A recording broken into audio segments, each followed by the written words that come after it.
Esta es la verdadera base de tu lujosa vida, Emma. ¿Sabes ese momento en que alguien dice algo tan brutal que literalmente detiene el tiempo? Eso me pasó a mí durante la audiencia de divorcio cuando mi ex esposa Emma miró directamente al juez y dijo, básicamente es una mula de carga. Bueno para llevar cargas pesadas, pero completamente inútil a la larga. Todo el tribunal se rió de verdad. Se rió. Yo estaba ahí sentado sintiendo como el calor me subía por el cuello, se extendía a las orejas y se instalaba en algún lugar del pecho como un horno encendido. Mis puños se cerraron bajo la mesa, las uñas clavándose en las palmas. Pero no me inmuté. Ella quería una reacción y yo no estaba dispuesto a dársela. Pero déjame retroceder y contarte cómo llegué a ese momento, sentado en un tribunal, viendo cómo la mujer a la que había amado durante 6 años me destrozaba para entretenerse. Esta historia no solo trata de un divorcio. Trata de cómo alguien puede destruir sistemáticamente tu autoestima durante años y de lo que pasa cuando finalmente decides contraatacar. Emma y yo nos conocimos en un evento de networking del centro hace 5 años. Tenía una energía magnética que atraía a todo el mundo. Era segura de sí misma, elegante, con una risa que hacía que quisieras quedarte solo para volver a escucharla. Entraba en una habitación y todos la notaban. Cuando aceptó mi torpe invitación a cenar, sinceramente pensé que me había tocado la lotería. Aquí estaba esta mujer sofisticada y hermosa que de alguna manera vio algo en mí que valía la pena salir a citas. El primer año de matrimonio fue todo lo que había soñado. Al menos eso me decía a mí mismo. Viajamos a Europa de luna de miel. Íbamos a restaurantes elegantes todos los fines de semana y ella publicaba fotos perfectas de nuestra vida en Instagram. Emma quería una vida que se viera bien en redes sociales, mientras que yo quería una vida que realmente se sintiera bien cuando nadie miraba. Pero en ese momento no veía la diferencia. Pensaba que podía darle todo lo que quería si trabajaba lo suficientemente duro. Así que trabajé. Vaya si trabajé. Madrugadas en la obra, noches tardías haciendo contabilidad freelance, fines de semana aceptando trabajos eventuales. Puse cada gramo de energía que tenía en financiar su estilo de vida. Cuando Emma decidió que quería el loft del centro en lugar de la casa suburbana que yo había sugerido, encontré la forma de hacerlo posible, aunque costara el doble de lo que razonablemente podíamos permitirnos. Cuando decidió que su trabajo en marketing estaba ahogando su creatividad y quiso renunciar para perseguir sus pasiones, la apoyé sin dudar. Esas pasiones cambiaban cada mes. Equipo de fotografía que costaba $3,000 y se usó 2 veces. Un taller de joyería que requería herramientas y materiales caros. Certificación de instructora de yoga que abandonó a los 2 meses. Cursos de coaching de vida que prometían que ganaría 6 cifras ayudando a la gente a encontrar su propósito. Cada nuevo sueño requería equipo caro, cursos o certificaciones que de alguna manera siempre salían de mi nómina mientras ella lo trataba como dinero del Monopoly. Trabajé en 2 empleos durante más de 1 año para poder seguirle el paso a la definición cada vez más amplia que Emma tenía de lo que necesitábamos.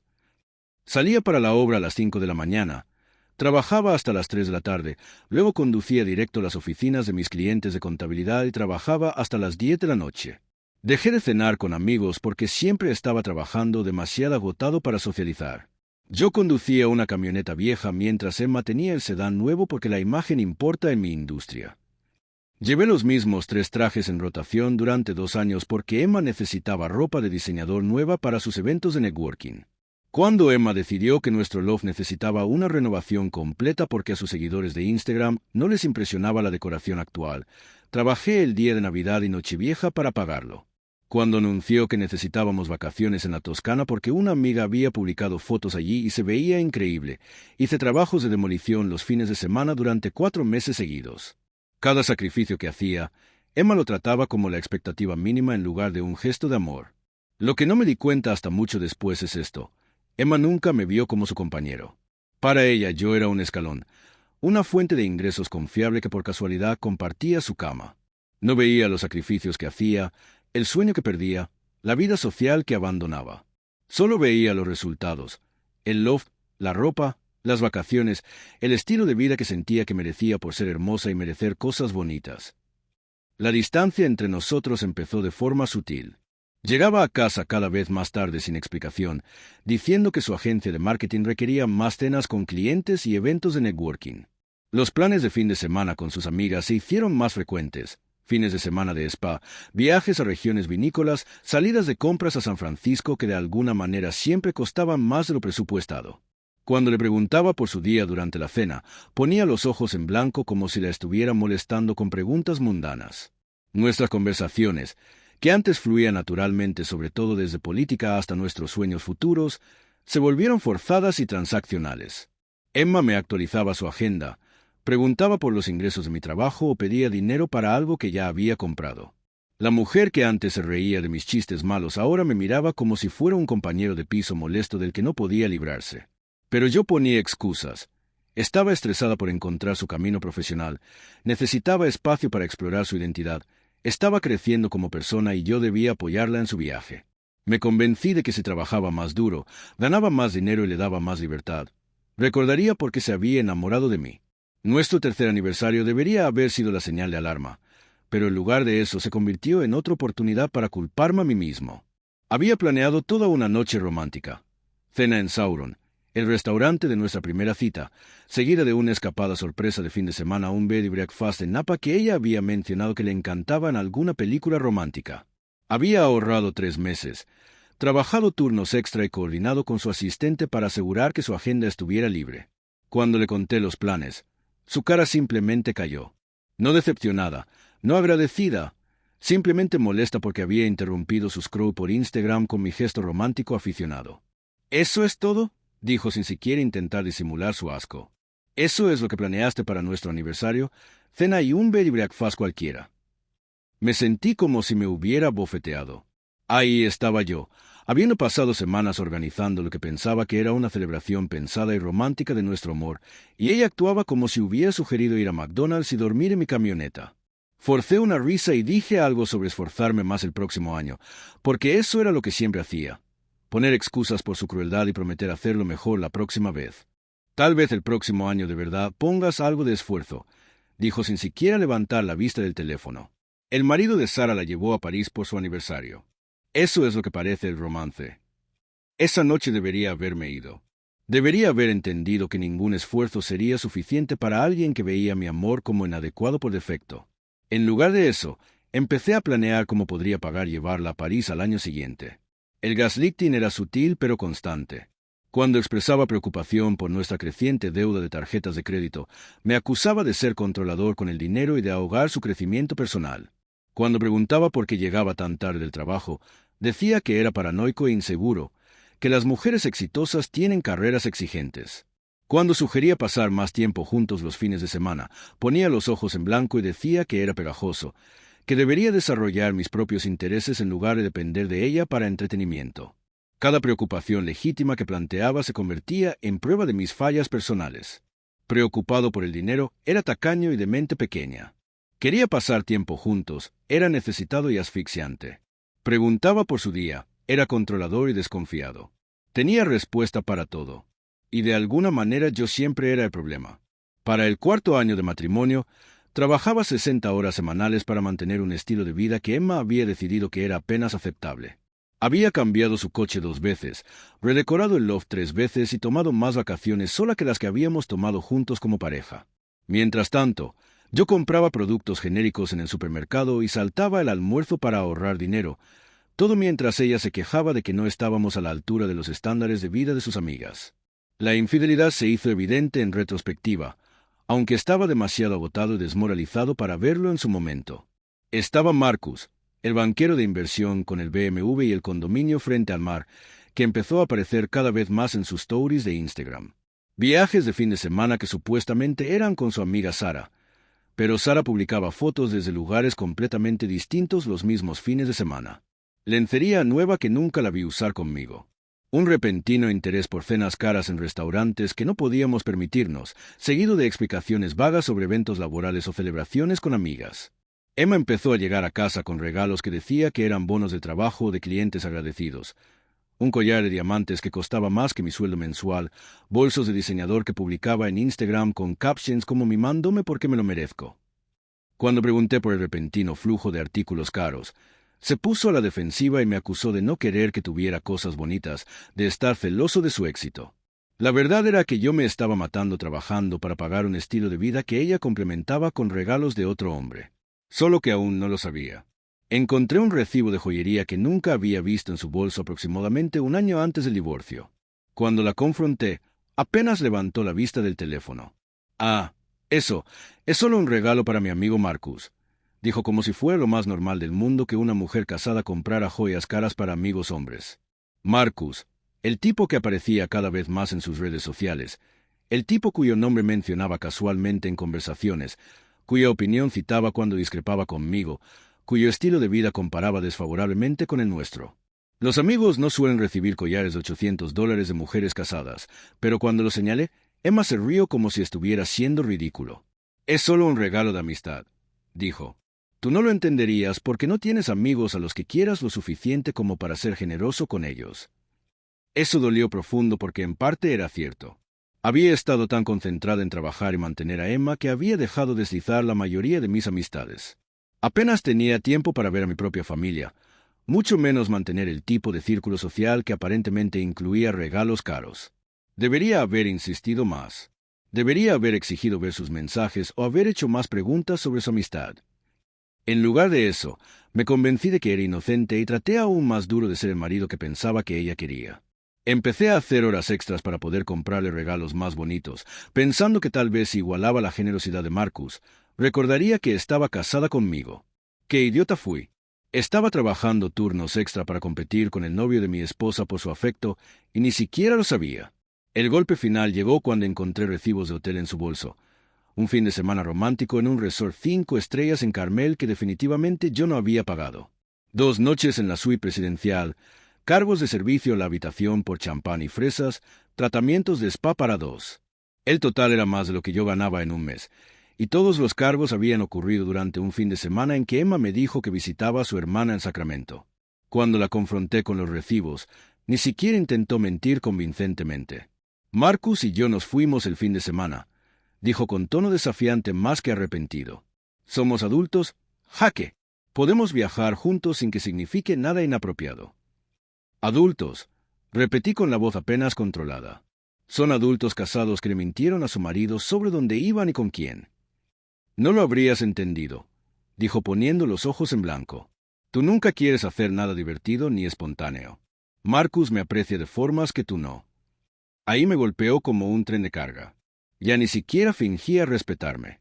En su mente yo era solo la fuente de ingresos confiable que mantenía las luces encendidas mientras ella exploraba opciones más emocionantes con hombres más exitosos. Era la red de seguridad a la que podía recurrir si sus aventuras no funcionaban. La conversación que siguió fue una de las más dolorosas de mi vida. Emma no negó la aventura. La justificó. Yo era aburrido, dijo. Predecible.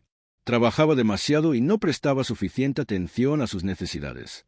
Marcus era exitoso, culto, aventurero. La llevaba a lugares bonitos, le compraba cosas hermosas y la hacía sentir especial de formas que aparentemente yo nunca había hecho. Merezco estar feliz, dijo, como si la felicidad fuera algo que yo le había estado reteniendo deliberadamente. Merezco a alguien que pueda darme la vida que quiero. Presenté la demanda de divorcio la semana siguiente. La reacción de Emma fue pura rabia narcisista mezclada con shock genuino. ¿Cómo me atrevía a interrumpir su cómodo arreglo? Ella tenía lo mejor de ambos mundos. Un marido confiable que pagaba todas las cuentas y un novio emocionante que la hacía sentir deseada. Mi demanda significaba que tendría que elegir. Y aparentemente no había planeado tener que hacerlo pronto. Inmediatamente lanzó una campaña para reescribir toda la historia de nuestra relación. Yo era controlador, les dijo a nuestros amigos en común. Emocionalmente ausente. Nunca había apoyado sus sueños ni la había hecho sentir valorada como persona. Era tacaño con el dinero, pero esperaba que estuviera agradecida por lo básico. La mujer que me había estado engañando mientras gastaba mi dinero de repente era la víctima de mi negligencia y abuso emocional. Su abogado continuó esa narrativa en el tribunal. Yo era flojo, afirmaron, poco inspirador, una carga para la creatividad y crecimiento personal de Emma. Había fallado como marido en todas las formas importantes, y Emma había estado intentando heroicamente hacer funcionar el matrimonio a pesar de mis muchas carencias. El comentario de la mula de carga se suponía que sería el golpe de gracia, una metáfora vívida y humillante que haría que el juez me viera como el peso muerto inútil que Emma había estado cargando todos esos años. Lo dijo con perfecto timing justo después de que su abogado terminara de pintarme como un marido perezoso e insensible que nunca había apreciado lo que tenía. Su señoría, dijo Emma inclinándose hacia adelante con lo que parecía emoción genuina. Vivir con Jaque era como estar casada con una mula de carga. Es bueno para llevar cargas pesadas y hacer trabajo manual, pero no tiene visión, ni ambición, ni entiende lo que se necesita para construir una vida real juntos. Pasé 6 años intentando inspirarlo a ser mejor, a querer más para nosotros, pero él estaba conforme con solo existir. Era agotador. El tribunal lo devoró. Su abogado asintió aprobatoriamente. El juez parecía pensativo, como considerando esa descripción poética de nuestro matrimonio fallido. La gente en la galería, extraños que habían venido a ver procedimientos de divorcio por entretenimiento, soltaron risitas apreciativas ante su ingeniosa frase. Yo estaba ahí sentado escuchando ese asesinato de carácter, sintiendo como mi ira crecía como una olla a presión. Cada sacrificio que había hecho, cada turno extra que había trabajado, cada vez que había tragado mi orgullo para mantener feliz a Emma, todo se estaba retorciendo en prueba de mi insuficiencia. La mujer que me había engañado mientras yo me mataba trabajando para pagar su estilo de vida estaba siendo elogiada por sus elocuentes percepciones sobre mi inutilidad. Pero Emma cometió un error crucial en su actuación ese día. Me subestimó por completo. Mientras ella había estado ocupada reescribiendo nuestra historia y planeando su narrativa de víctima, yo había estado trabajando con mi abogada Sara para documentar la verdad real de nuestro matrimonio. Estados de cuenta que mostraban quién había pagado qué durante 6 años. Registros de tarjetas de crédito que revelaban los gastos secretos y cuentas ocultas de Emma. Mensajes de texto entre ella y Marcus que pintaban un cuadro muy diferente de su amistad. Recibos de hoteles, cuentas de restaurantes, compras de joyas, todo financiado con dinero de nuestra cuenta conjunta mientras yo pensaba que ella estaba siendo responsable financieramente. Cuando el juez declaró un receso después del testimonio de Emma, salí del tribunal y me apoyé contra una columna de piedra, permitiéndome por primera vez en meses sentir todo el peso emocional de lo que acababa de pasar. La humillación de ser burlado en público. La rabia por años de ser tratado como empleado contratado. La incredulidad absoluta de que alguien a quien había amado tan completamente pudiera destrozarme tan despiadadamente frente a extraños. Pero había algo más mezclado con todo ese dolor, una extraña sensación de liberación. Emma finalmente había dicho en voz alta lo que probablemente había estado pensando durante años. Los guantes estaban fuera y ya no tenía que fingir más. No más caminar sobre cáscaras de huevo. No más dudar de mí mismo. No más intentar arreglar algo que llevaba roto años. Me enderecé. Miré mi reflejo en una ventana cercana del tribunal y me di cuenta de algo importante. No vi una mula de carga reflejada. Vi a alguien cansado pero aún de pie. Alguien que había cargado un peso enorme sin flaquear, que tenía más fuerza e integridad de la que Emma jamás me había reconocido. Si ella quería un espectáculo, estaba listo para darle uno, pero no iba a ser del tipo que ella esperaba. Cuando regresamos al tribunal, se sentía que la energía en la sala había cambiado. Emma seguía confiada, pero había algo frágil en su compostura. Seguía mirándome de reojo, probablemente preguntándose por qué no parecía derrotado después de su devastador testimonio.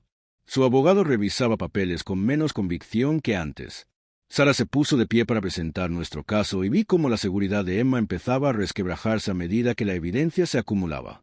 «Su señoría», comenzó Sara con voz calma pero con un filo de acero, la demandante ha pintado un cuadro de M.R. Jaque como un marido fallido que contribuyó poco al matrimonio.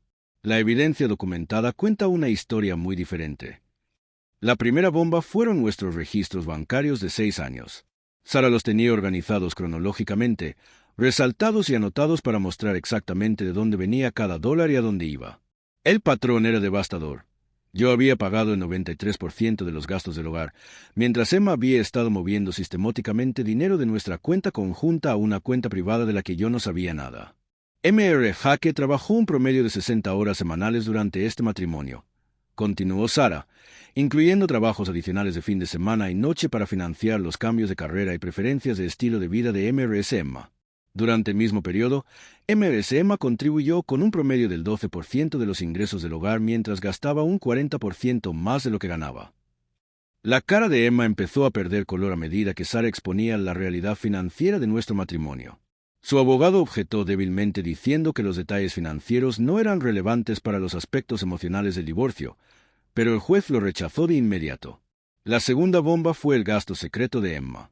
Sara presentó estados de cuenta de tarjetas de crédito y registros bancarios que mostraban que Emma había estado haciendo compras grandes y retiros de efectivo que me había ocultado. ropa de diseñador cargada a tarjetas que yo no sabía que existían, retiros de efectivo que coincidían con sus fines de semana con amigas que en realidad eran viajes románticos con su novio. Incluso un contrato de alquiler de un apartamento solo a su nombre, pagado con dinero de nuestra cuenta conjunta que había estado usando como espacio privado para su aventura. Mrs. Emma no solo ocultó su relación con Mr. Marcus de su marido, dijo Sara, usó fondos maritales para financiar esa relación, incluyendo pagar escapadas románticas, regalos caros y hasta amueblar un apartamento separado donde podía llevar su aventura en privado. El tribunal estaba en silencio absoluto. Emma parecía querer desaparecer en el suelo. Hasta su propio abogado parecía impactado. Aparentemente no le había contado todos esos detalles a su equipo legal. Pero Sara no había terminado. La tercera bomba fueron los mensajes de texto y correos entre Emma y Marcus que había recuperado de nuestra computadora compartida. No solo eran prueba de infidelidad, eran prueba de un plan calculado para usarme financieramente mientras construía una nueva vida con otro hombre. Estas comunicaciones muestran que Mrs. Emma y Mr. Marcus discutían extensamente su relación, incluyendo sus planes de futuro juntos, dijo Sara entregando copias al juez. También discutían a Mr. Hake en términos que creo que la corte encontrará reveladores sobre los verdaderos sentimientos de Mrs. Emma hacia su marido. Sara empezó a leer mensajes seleccionados en voz alta. Emma llamándome el cajero automático en textos a Marcus. Bromas sobre lo fácil que era sacarme dinero para sus fines de semana de chicas que en realidad eran viajes románticos con su novio. Planes sobre cómo me dejaría una vez que Marcus estuviera listo para comprometerse, incluyendo discusiones sobre llevarse la mitad de nuestros bienes a pesar de haber contribuido casi nada a ellos. Un mensaje de texto fue particularmente demoledor. Hake es tan patético. Trabaja todos esos turnos extra para pagar cosas que cree que me hacen feliz y no tiene idea de que está financiando nuestra relación. Es casi gracioso lo ingenuo que es. La expresión del juez se oscurecía con cada mensaje que Sara leía.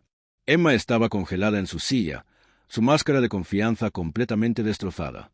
Cuando Sara terminó de presentar la evidencia, el juez me miró directamente. Mr. Hake, dijo, se le ha acusado de ser un marido inadecuado y de no haber contribuido significativamente a este matrimonio. ¿Desea responder a esas acusaciones? Mi corazón latía fuerte, pero mi voz salió firme y clara. Este era el momento que había estado esperando. Mi oportunidad de decir la verdad después de escuchar las mentiras de Emma. Su señoría, mi esposa me llamó mula de carga, y supongo que en cierto modo tiene razón. He estado cargando cargas pesadas. Nuestra hipoteca, sus deudas de tarjeta de crédito, sus cambios de carrera, sus mentiras y en última instancia su traición a nuestros votos matrimoniales. Me puse de pie y caminé al centro del tribunal. Pero las mulas de carga son valiosas precisamente porque son confiables, fuertes y no abandonan sus responsabilidades cuando el camino se pone difícil. Cargan lo que hay que cargar, incluso cuando la carga es pesada y el viaje largo. Entonces hice algo que sorprendió a todos en la sala, incluyéndome a mí mismo. Me quité la chaqueta del traje, me desabotoné la camisa y me la quité de los hombros. El jadeo colectivo que llenó el tribunal fue casi cinematográfico.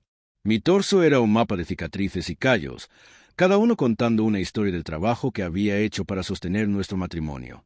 Años de trabajo en construcción habían dejado marcas en mi pecho y hombros. Quemaduras en los brazos de trabajos de soldadura que había tomado para pagar las renovaciones de Emma.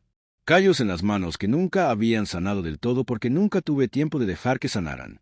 Esto, dije señalando mi pecho y hombros marcados, es lo que parece ser una mula de carga. Mientras mi esposa publicaba fotos en Instagram de nuestro estilo de vida, yo estaba trabajando jornadas de 16 horas bajo cualquier clima para mantenerlo. Mientras ella tenía cenas románticas con su novio, yo saltaba comidas para ahorrar dinero para su próximo proyecto de pasión. Y mientras ella planeaba su futuro con otro hombre, yo todavía intentaba construir uno con ella. La sala estaba en absoluto silencio. Se podía escuchar el zumbido del aire acondicionado, el tic-tac del reloj, el sonido de la gente conteniendo la respiración. Emma parecía que iba a vomitar. Estas cicatrices representan cada turno extra que trabajé cuando ella decidió que necesitaba un coche nuevo. Cada fin de semana que renuncié cuando quería redecorar la casa otra vez. Cada vacación que no pude tomar porque ya había gastado nuestros ahorros en algo más. No obtuve estas marcas por ser flojo o inútil. Las obtuve por amar a alguien que veía mi sacrificio como una obligación más que como un regalo. Me giré para mirar directamente a Emma, encontrando sus ojos por primera vez desde su testimonio. Mi esposa dice que no tengo visión, ni ambición, ni entiendo lo que se necesita para construir una vida real juntos. Pero yo construí toda nuestra vida, su señoría. Cada mueble, cada pago de factura, cada lujo que ella disfrutó, yo lo hice posible. Lo único que no pude construir fue su respeto, y eso es porque no se puede ganar algo de alguien que es fundamentalmente incapaz de darlo. Me volví a poner la camisa, abotoné y regresé a mi asiento. Emma miraba fijamente la mesa frente a ella, las manos apretadas en su regazo. Sara se levantó de nuevo, con energía renovada por el impulso del momento. Su señoría, la evidencia muestra que Mr. Hake no falló como marido. Tuvo tanto éxito que Mrs. Emma pudo vivir una doble vida financiada completamente por su trabajo mientras planeaba abandonarlo por un hombre más rico. Ella lo llama inútil, pero sus acciones prueban que lo encontró extremadamente valioso como fuente de ingresos, estabilidad y conveniencia mientras buscaba otras opciones. El abogado de Emma intentó recuperarse con débiles refutaciones y objeciones, pero estaba claro que peleaba una batalla perdida. La evidencia era abrumadora y el juez no compraba sus intentos de minimizar el comportamiento de Emma o volver a culparme a mí. Mrs. Emma, dijo el juez con tono severo. Su testimonio pintó a su marido como un fracaso, pero la evidencia sugiere una historia muy diferente. Los registros financieros muestran que él cargó con la gran mayoría de la carga financiera del hogar mientras usted gastaba secretamente fondos maritales en una relación extramatrimonial. Su caracterización del como inútil parece no solo inexacta, sino deliberadamente engañosa. Emma abrió la boca como para hablar, pero no salió ninguna palabra. Por primera vez en toda nuestra relación, no tenía nada que decir. El juez anunció que revisaría toda la evidencia durante la noche y daría su decisión a la mañana siguiente. Mientras recogíamos nuestras cosas para irnos, Emma finalmente encontró su voz. «Hake», dijo bajito cuando pasé por su mesa. «¿Podemos hablar solo un minuto?» Me detuve y la miré. Realmente la miré. La mujer que me había burlado, traicionado, robado y tratado de humillarme frente a un cuarto lleno de extraños estaba pidiendo una conversación. Su máscara de confianza había desaparecido por completo, reemplazada por algo que parecía casi miedo. ¿De qué podríamos hablar posiblemente, Emma? Ella empezó, luego se detuvo. Creo que dije algunas cosas que no quería decir. Esto se salió de control. ¿Se salió de control?, dije manteniendo la voz calmada. Me llamaste inútil delante de un juez y un cuarto lleno de gente. Robaste dinero de nuestra cuenta conjunta para financiar tu aventura. Has estado mintiéndome más de un año mientras planeabas dejarme por otro hombre. ¿Qué parte de eso se salió de control por accidente? No tenía respuesta para eso. Lo único que se salió de control, Emma, es que finalmente te descubrieron. Todo lo demás fue exactamente lo que pretendías. Me fui y no miré atrás. Esa noche me senté en mi apartamento, nuestro apartamento técnicamente, hasta que el juez dictaminara, e intenté procesar todo lo que había pasado. Por primera vez en años sentí algo que casi había olvidado, orgullo de mí mismo. No arrogancia ni superioridad, solo simple orgullo por haberme defendido y dicho la verdad cuando importaba más. A la mañana siguiente el tribunal estaba lleno. Al parecer la noticia del dramático testimonio del día anterior se había corrido y la gente tenía curiosidad por ver cómo terminaba la historia. Emma estaba sentada en su mesa pálida y nerviosa. Su abogado revisaba papeles sin mucha convicción. Cuando entró el juez, la sala quedó en silencio inmediato. Tras revisar toda la evidencia presentada en este caso, comenzó, este tribunal concluye que la disolución de este matrimonio fue causada principalmente por la mala conducta de Ms. Emma, incluyendo engaño financiero, adulterio y la tergiversación sistemática de las contribuciones de su marido a su vida compartida. La cara de Emma se puso blanca. La evidencia muestra que Mr. Hake cumplió admirablemente con sus responsabilidades como marido, trabajando horas extensas para sostener el hogar, mientras Mrs. Emma perseguía intereses personales financiados por su trabajo. Su caracterización del como inadecuado o inútil es contradicha por evidencia documental y parece haber sido un intento calculado de ocultar su propia falta grave. El juez detalló el acuerdo financiero. Emma tendría que devolver todo el dinero que había tomado de las cuentas conjuntas. Yo me quedaría con el loft y nuestros bienes compartidos, y ella sería responsable de sus propios honorarios legales. La mula de carga a la que había intentado humillar se iba con casi todo lo que habíamos construido juntos. Además, continuó el juez, La conducta de Emma durante estos procedimientos, particularmente su intento de degradar públicamente a su marido mientras ocultaba su propia mala conducta, refleja mal en su credibilidad y carácter. Este tribunal espera que use esta experiencia para reflexionar sobre las consecuencias de tratar los votos matrimoniales como opcionales. Al salir del tribunal, Emma intentó acercarse una vez más. Su voz era pequeña, derrotada, nada que ver con la mujer confiada que me había destruido apenas 24 horas antes. Jaque, por favor, ¿no podemos arreglar algo? Cometí errores, pero alguna vez tuvimos algo bueno. La miré, a esta mujer que había pasado años haciéndome sentir inútil, que me había burlado, robado y tratado de humillarme frente a extraños, y sentí algo que no esperaba, indiferencia completa. Ni rabia, ni tristeza, ni deseo de venganza. Nada. Emma, dije con calma, lo único bueno que tuvimos fue mi disposición a seguir intentarlo cuando tú ya habías renunciado. Pero ya terminé de intentarlo. Espero que descubras cómo ser feliz sin que alguien más lo pague por ti. Me fui y nunca miré atrás. El desenlace fue casi anticlimático. Los mensajes desesperados de Emma empezaron dentro de una semana. Primero preguntas prácticas sobre dividir los bienes restantes, luego intentos cada vez más desesperados de reescribir nuestra historia. «Te extraño», decía uno. «Ahora me doy cuenta de lo que teníamos». Otro, «Marcus no es quien pensaba. ¿Podemos hablar e intentarlo de nuevo?» Bloqueé su número después de los primeros mensajes. No había nada más que decir. Lo mejor de toda la historia llegó unos 3 meses después. Estaba tomando café con mi amigo Dave cuando Sara, la ex amiga de Emma, se acercó a nuestra mesa. Se veía incómoda pero decidida a contarme lo que había oído por la red de amigos en común. Al parecer, Marcus dejó a Emma inmediatamente después de que se finalizara nuestro divorcio. Resulta que los banqueros de inversión no están interesados en novias que vienen con equipaje legal, problemas financieros y reputación de engañar a sus maridos. Emma tuvo que mudarse de nuevo con sus padres y aceptar un trabajo de dependienta para pagar los honorarios legales y las deudas de tarjeta que había acumulado. Sigue preguntando a los amigos en común si crees que estarías dispuesto a hablar con ella, me dijo Sara. Le dije que ese barco no solo zarpó, se hundió en una tormenta que ella misma provocó. Aún mejor, las redes sociales de Emma se quedaron completamente en silencio. Ya no había fotos glamorosas, ni frases inspiradoras sobre seguir tus sueños, ni publicaciones sobre la vida fabulosa que merecía, solo silencio de alguien que había construido toda su identidad en parecer exitosa y deseable online. Hoy vivo en Love del Centro, dirijo una empresa de construcción exitosa que creció de todos esos trabajos secundarios que hacía para pagar el estilo de vida de Emma. Estoy saliendo con una mujer increíble llamada Lisa que realmente aprecia lo que aporto a la relación y contribuye de forma igualitaria a lo que estamos construyendo juntos. Dividimos gastos justamente, nos apoyamos mutuamente de verdad y de alguna manera logramos divertirnos sin necesitar un presupuesto de 6 cifras.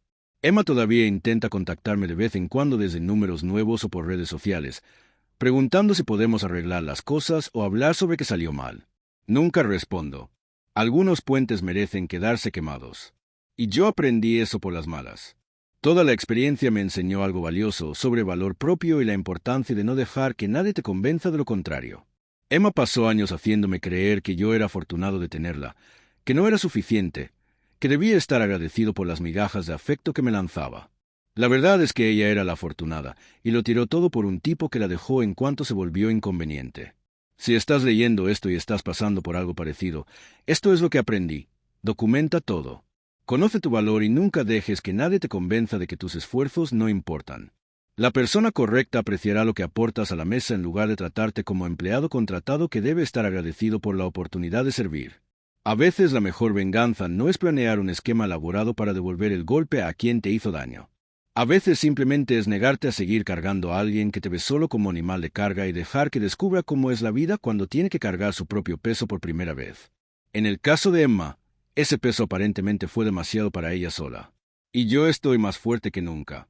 Financieramente seguro, emocionalmente sano y genuinamente feliz por primera vez en años. Resulta que así se siente la libertad cuando dejas de intentar ganar el amor de alguien que nunca fue capaz de dártelo de verdad.